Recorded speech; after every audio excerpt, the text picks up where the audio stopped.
Hello, everybody. I have returned to do another season of Revamped, the best vampiric-led DIY show that ever graced your eyes. I know, all of you are thinking, it's not even October yet. Drac, what are you doing? You don't even know it. What? Well, guess what, guys? It's a spooky season around where I live, and so I've decided to come back a little early. And I have to admit, I was getting a little hungry, waiting down here all summer. It was, not very good. Yes, just put it that way. I was getting hangry, and I am not good hangry. Well, let's get into the video today. You're asking, what is the video? Well, I will tell you. We are going to be making DIY candles. You say to yourself, Drax, what are you going to do with candles? Don't you know vampires have a fear of fire? Well, I knew that because I am a vampire. You see what I did there? Anyways, guys, what we're going to be doing is making fake candles with tea lights, black paint, a paintbrush. Much like the paintbrush I used to slay my enemies in the 1960s. As well as foam tubes. You can get 3 larger foam tubes or 6 smaller foam tubes. My spectacles have changed from last season.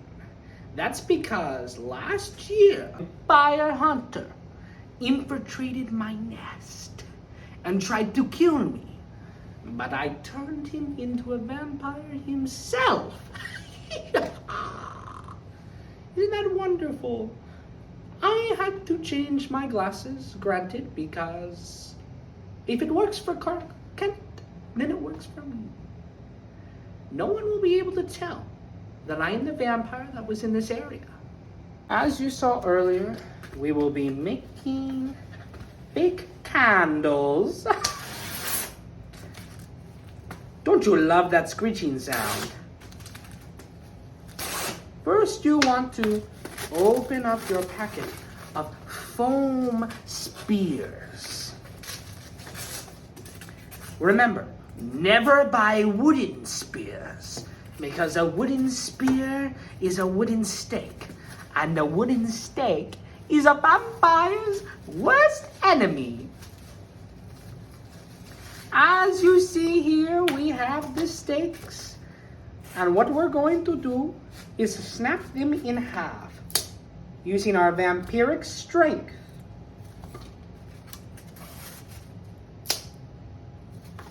One spear snapped in half, 2 spears snapped in half, 3 spears snapped in half. We took it crazy on this show. From there, you can cut what you would like, measure them out if you want them all different lengths, but I prefer to have them just about in the way that they are, because they are really kind of a set that way. Really, one is the half of the other. What we're going to do is take our black paint and specific detail that I left out at the beginning. Make sure to have a Halloween themed covering of your table so that you can paint freely without having to worry about it staining 1,000 plus years old antique tables. What we will do here is start the next step. And as always, the next step will be to paint using a black paint.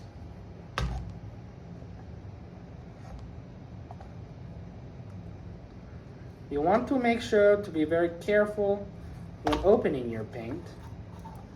You want to make sure to be very careful when opening your paint, as you don't want any black markings on you, like I have already begun. Thankfully, with my vampiric genes, I will be able to easily regain my complexion.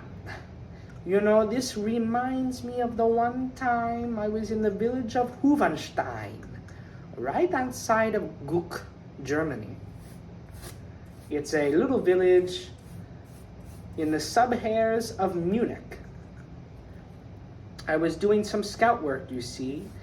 I was looking to see who I would want to make my familiar. I was thinking, well, you know, I'll go check out the Gothic churches. At those times, obviously, they weren't Gothic. But I thought I might as well check it out. So I decided to make him my familiar. He would gather materials I need for hunts, and gather prey so I can feed during the day, and gather multiple different other aspects that would help me out with being a vampire. Of course, in return, I would give him one thing he always wanted, to become a vampire. That is what a familiar is, of course. Now, you see, Gluckenstein was a small town, and word got out that we were doing nefarious activities. The local bishop ran me out of there, holding candles anointed with holy water.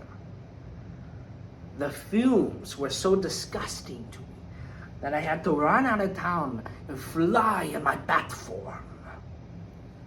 You do not want to see me in my bat form.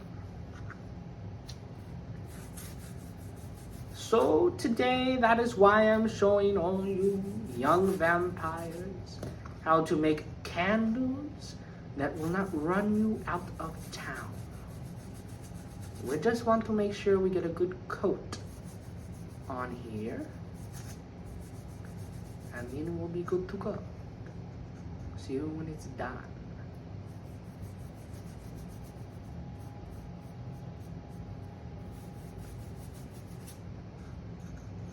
Alright guys, as you can see, the candles have been painted and are drying.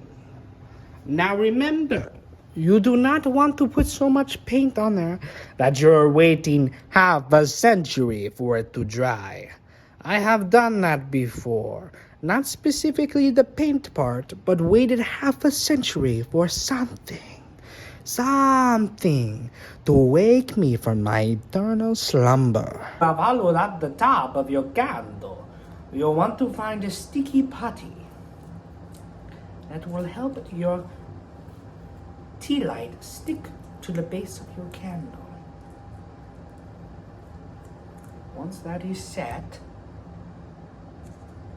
you can basically set it up anywhere you would like. Steps 1 through 2 for the rest of your candles.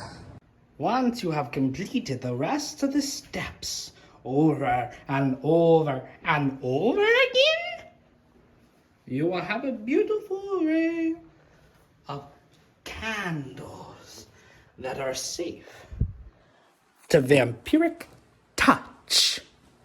I have decided to use mine as a decoration piece for my black decorative Halloween tree.